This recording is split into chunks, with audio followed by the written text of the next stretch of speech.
పరిశుద్ధ నామమునకు మహిమ కలుగునుగాక. క్రీస్తునందు ప్రియ దేవుని బిడ్డలారా, ప్రభువైన యేసు క్రీస్తు పరిశుద్ధ నామంలో మీ అందరికీ ఈ ఉదయకాల శుభములు తెలియజేయచ్చు ఉన్నాను. ఈ దినమంతయు మీకు మీ కుటుంబానికి దీవెనకరముగాను ఆశీర్వాదకరముగాను దేవుడు అనుగ్రహించాలని మీ కొరకై ప్రార్థిస్తూ ఉన్నాను. నేటి దినము కొరకు ఏర్పాటు చేయబడిన దేవుని వాక్యము కీర్తనల గ్రంథం 68వ సంకీర్తన 34వ వచనం. దేవునికి బలాతిశయమును ఆరోపించుడి, మహిమోన్నతుడై ఆయన ఇజ్రాయేలు మీద ఏలుచున్నాడు. అంతరిక్షమున ఆయన బలాతిశయమున్నది. ప్రియులారా, నేటి దినము కొరకు ఏర్పాటు చేయబడిన ధ్యానాంశము దేవుని బలాతిశయము. ప్రియులారా, మన స్వశక్తితో మనం ముందుకు సాగలేం. దేవుని శక్తిని తగిన రీతిగా ఎలా అర్థం చేసుకోవాలో దావీదు ఇక్కడ మనకు సూచిస్తూ ఉన్నాడు. దేవునికి బలాతిశయమును ఆరోపించుమని అతడు చెబుతున్నాడు. ప్రియులారా, దేవుడు శక్తిమంతుడు అని మనం గుర్తించాలి.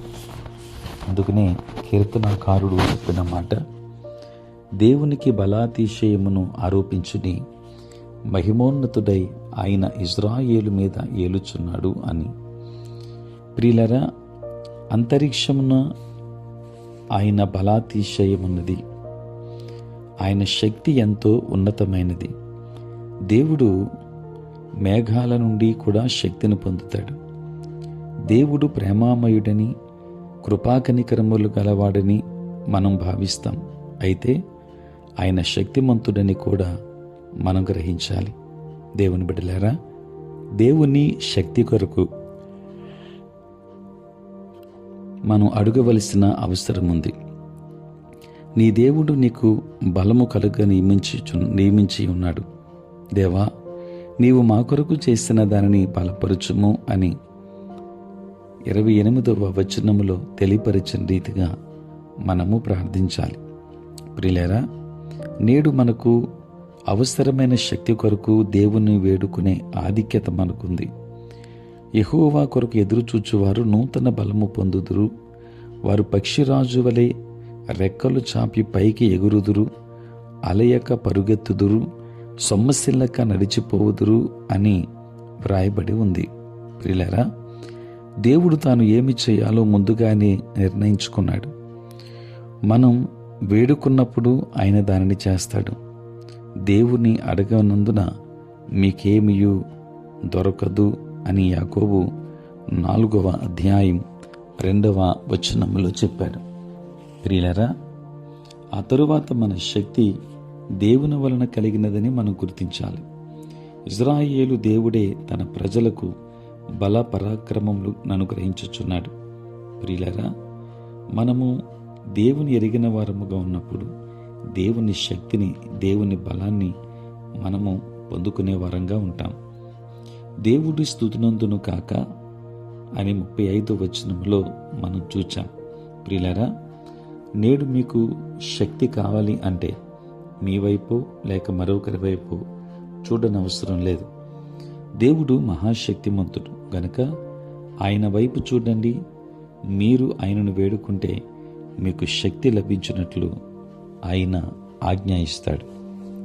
దేవుని బిడ్డలారా, దేవుని యొక్క బలాతిశయమును మనము గుర్తించి ఆయనను వెంబడించి ఆయనను ఆరాధించే వారంగా ఉందాం. దైవాశీర్వాదములు పొందుకుందాం. దేవుడు మిమ్మును మీ కుటుంబాన్ని బహుగా దీవించునుగాక. ఆమేన్. ప్రార్థన. పరిశుద్ధుడైన తండ్రి, ప్రేమ కలిగిన ప్రభువుని వందనాలు. రాత్రంతయు కాపాడారు నాయన. ఉదయం లేచి మిమ్మల్ని స్తుతించే భాగ్యం ఇచ్చినందుకు నీ స్తోత్రాలు తండ్రి. దినమంతా కూడా మీ సన్నిధి మాతో ఉంచండి. మీ ప్రసన్నత మాకు దయచేయండి. నేటి మా పనులలోనూ, ప్రయాణములలోనూ, పరిచర్యలోనూ మీరే తోడుగా ఉండండి తండ్రి. ఎంతోమంది అనారోగ్యాలతో ఉన్నారు, హాస్పిటల్స్లో ఉన్నారు.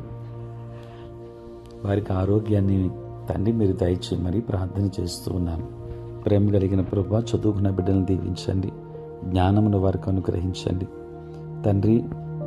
పుట్టినరోజు, పెళ్లి రోజు జరుపుకొనుచున్న బిడ్డలను దీవించి నూతన ఆశీర్వాదములు మెండుగా అనుగ్రహించమని ఈ దిన దీవెనలతో మమ్మల్ని నింపండి. మీ పరలోకపు ఆశీర్వాదములు ప్రతి ఒక్కరికి మీరు దయచేయమని, నీ సేవ పరిచయం చేయించిన సేవకులను దీవించండి. ప్రతి ఒక్కరి మీద నీ కృపాహస్తము నుంచి ఆశీర్వదించమని యేసు నామములో ప్రార్థించి వేడుకొనుచున్నాము తండ్రి, ఆమేన్. తండ్రి, కుమార, పరిశుద్ధాత్మ త్రియేక దేవుని దీవెన సదా మీకును మీ కుటుంబానికి తోడై ఉండును గాక. ఆమేన్.